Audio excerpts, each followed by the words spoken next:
Welcome to Business Connection. I'm Liz Spencer. We have an old friend in studio. It's Reina Tamayo Calabrese, President and CEO of Naperville Settlement and Naperville Heritage Society. Welcome. Thank you. So many exciting things happening. Absolutely wonderful things are happening at Naperville Settlement every day. Every day.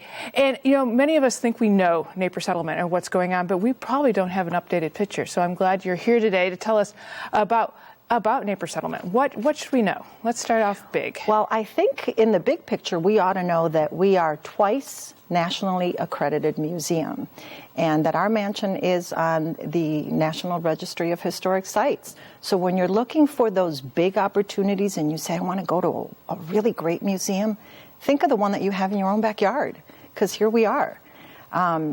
We're also a parallel learning institution.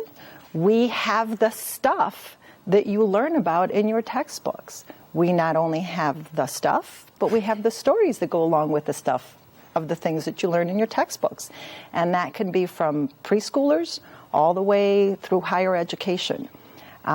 So in that regard, we're a wonderful addition to our educational system here. What else are we? We're a great economic engine for the city. We are that cultural amenity that destination cities need. And we are quickly becoming a destination city, both for people moving as much as for people that just want to come for the weekend. After you shop, after you dine, you want to know what that place that you went to is about. And that's the place that Naperville Settlement is. We can tell you all of those stories and tell you about who you are through them. I think it's nice that Naperville Settlement is such an accredited museum out here in the western suburbs, so that you can have a different experience than going to Chicago with the crush of people and learn not only about here, but how we played a really big role in forming Illinois and the nation. And so with that, you have a lot of neat experiences set up for your visitors too that aren't your just let's walk in and go to a museum, because you're an outdoor museum, which I think is really the only one in Illinois. Right, which is really cool. Because it's, especially in the summertime, it's nice out, and you want to be outdoors breathing and enjoying our short-lived summer, but yet with a museum experience. So it's wonderful. So tell me a little bit about some of those experiences. If I were going to come visit, what might I be able to see? You know, there's a lot of things that we can offer for a lot of different ages. And so we have some phenomenal summer camps. Actually, 3 of them have sold out already. And we do offer them more than once, so sign up quickly. Mm-hmm. We are also an event place because this is how we gather community. You know, we are, at the end of the day, the collective memory of a community. And so gathering the community through our Naper Nights, and we have them in June, we have them in July, we have them in August, and we have phenomenal bands that are coming.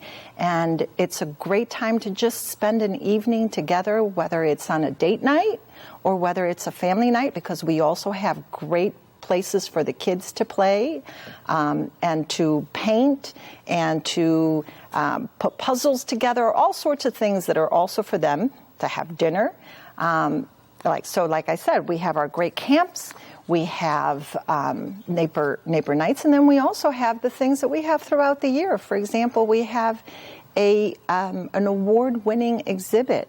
The Brushstrokes exhibit is an nationally award-winning exhibit. Come see it. It's the story of Naperville told through Les Schrader, who's a very renowned folk artist. Yeah. And he tells us the story of Naperville through his paintings. And so we've gathered the stuff that you see in the paintings so that you can actually experience them, see them, touch them, hear them in the Brushstrokes exhibit, which is downstairs at the Preemption House. Absolutely. So it's nice to go outside for a little bit. Maybe you get a little warm and you want to go inside. Then you go downstairs into the Brushstrokes, walk around nicely cooled, mm-hmm. see a few things, and then get re-inspired and go outside and see some more. That's right. And then you can go to the Martin Mitchell Mansion, mm-hmm. and you can see what life was like. Once again, that too, the mansion is an award-winning restoration. Right. So there is a phenomenal amount of history that you can see.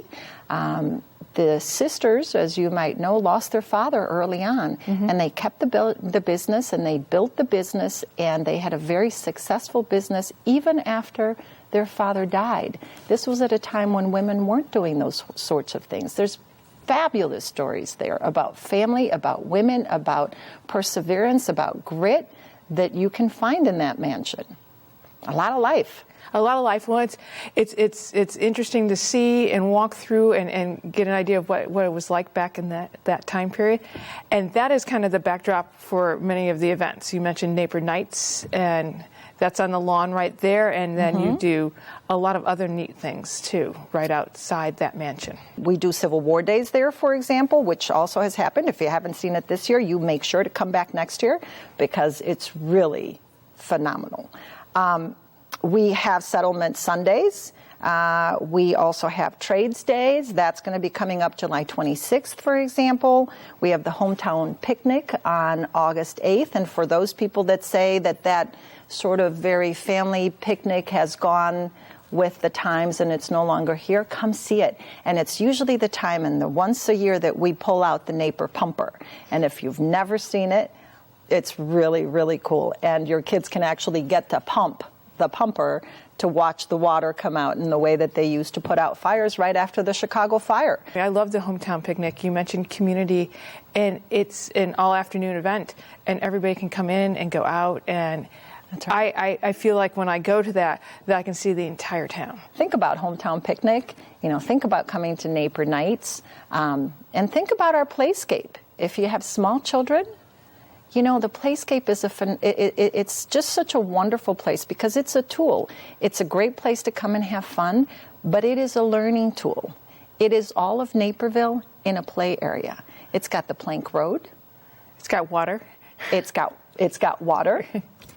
It tells the story of Joseph Naper. It has the trading post.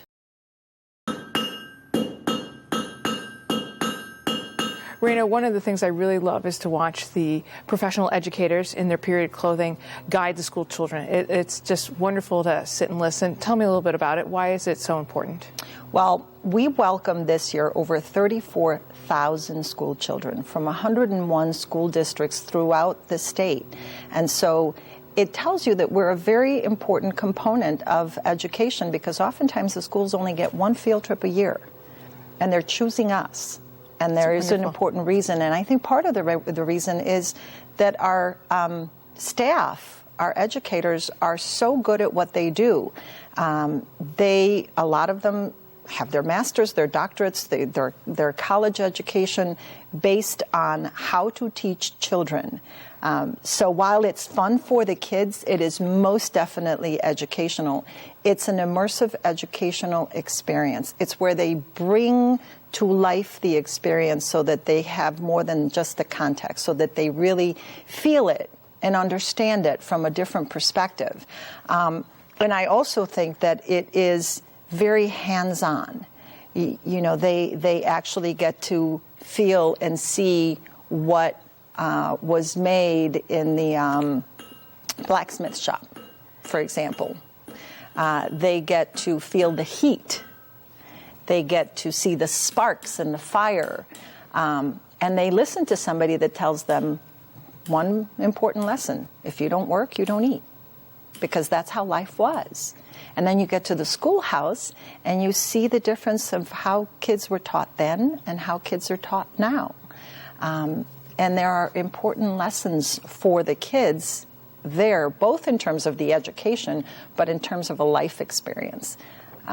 Right. Well, and not only do they get those types of hands-on experience if they're part of a school program, but that's going on every day. You can go visit the blacksmith shop. Absolutely. And see some hands-on demonstrations going on with people, whether it be making cider or so many things. That's right. So you don't need to be part of the school field trip to come and see it and experience it. We are there. The print shop is there. The blacksmith shop is there. And one of the important things about us being able to tell our full 200 years of history is that 1800s portion of it, which is very important, and up to the early 1900s, there's no other way to tell it unless you actually see it. Because we don't have blacksmith shops anymore. So unless you actually see one, it's very hard to say what that experience was like. Where the 20th century story might be a little bit different, because even if we talk about cars, you have some context. If we talk about transportation, you have some context. If you talk about human rights, we know that they're taught about inclusion in school. And those were big developments in the 20th century, so they can be done. But the 18th century, unless you see the wagon, unless you see the print shop with each one of the letters that they had to put to make one single newspaper, kids have computers today. There's no context for that. So we're very lucky, I think, that we actually have the ability to tell that story hands-on, immerse them right into what it was like back then. We're very lucky. Our conversation illustrates is that you have to visit multiple times to get it all in. So Napier Settlements, it's not just a one-stop deal. You need to come back, and so do you, Raina. You need to come back and visit me again because there's just so much more to tell. Thank you. I would love to come back. So thanks for stopping by. We'll be right back with more Business Connection.